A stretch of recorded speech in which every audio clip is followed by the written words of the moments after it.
Okay.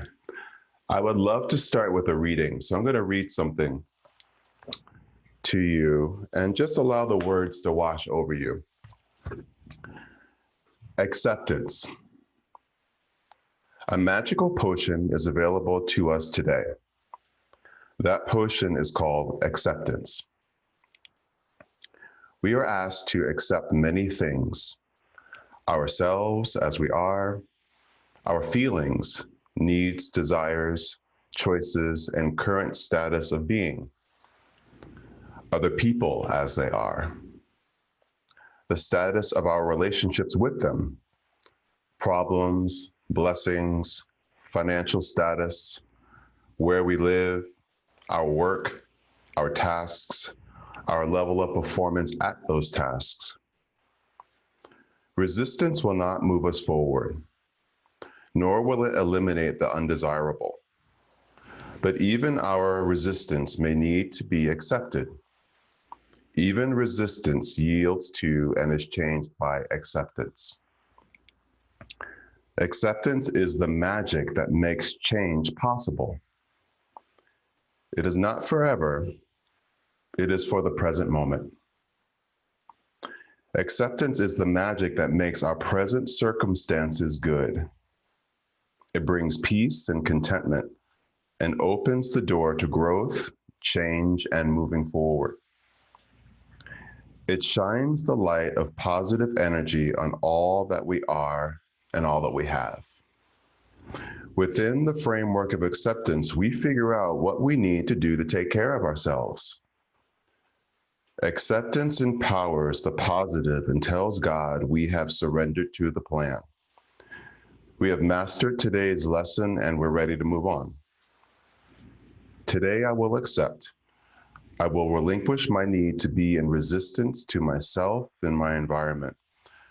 I will surrender. I will cultivate contentment and gratitude. I will move forward in joy by accepting where I am today.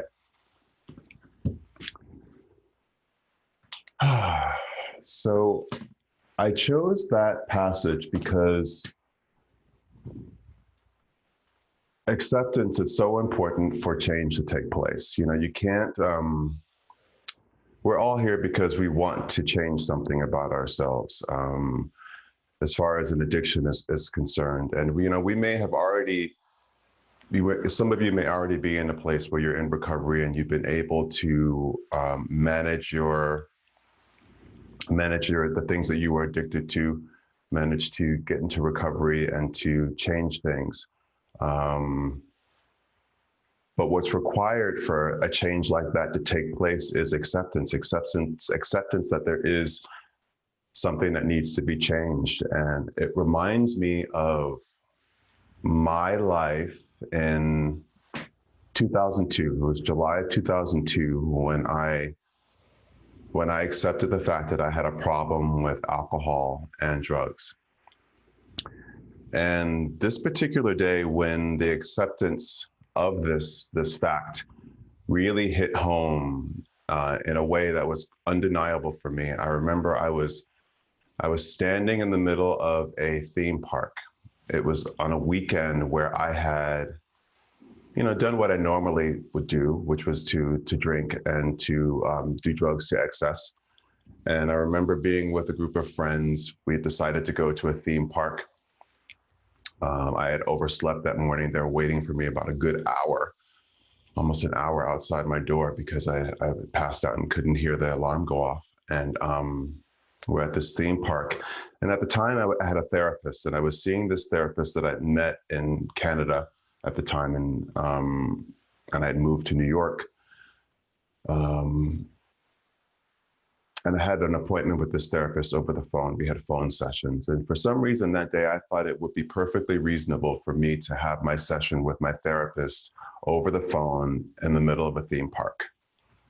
I know it sounds crazy because it was crazy. And I remember my therapist hearing the noise in the background, me screaming at the top of my lungs just for him to hear me. And then, and I remember him stopping the conversation, which really didn't get very far. And he asked me, what was I thinking? How could I possibly imagine that that would be a good idea, having my session with him over the phone when I'm standing in the middle of a theme park. Um, and that's just how disconnected I was from myself and my life. That didn't even really faze me. It didn't really even occur to me.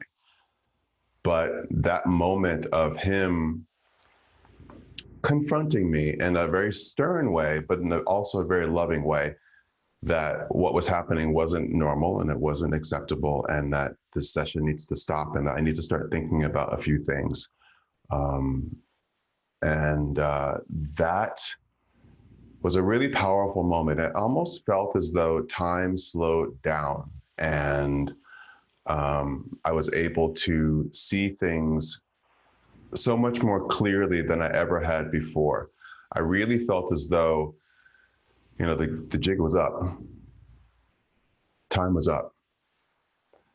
Something had to change. The thing that I had been resisting for so long, because, it wasn't that I didn't think that I might have a problem with alcohol and drugs before, but I never gave it too much thought. I was so focused on other people in my life who were drinking and drugging, and I thought, oh, they have a problem. I don't have the problem. But in that moment, it was an opportunity for me to accept a very powerful truth for myself. And I love in this passage what it says about acceptance being a gift. Honestly, that moment was such a gift for me because it allowed me to accept the truth, and it allowed me to invite change and possibilities and hope into my life. From that moment, I knew that, oh, I should call my friend who I knew was in recovery, and he could help me. That really wouldn't have occurred to me had that moment not taken place. And in that moment, any resistance that I had melted away, because resistance keeps us stuck. It keeps us in that repetitive cycle of repeating old destructive patterns and behaviors. And sometimes the first step is not necessarily accepting that there's a problem that needs to be fixed. Sometimes it's just accepting that there is resistance, that there is dissonance, that there is some sort of struggle. Sometimes that's the first place to start. And then,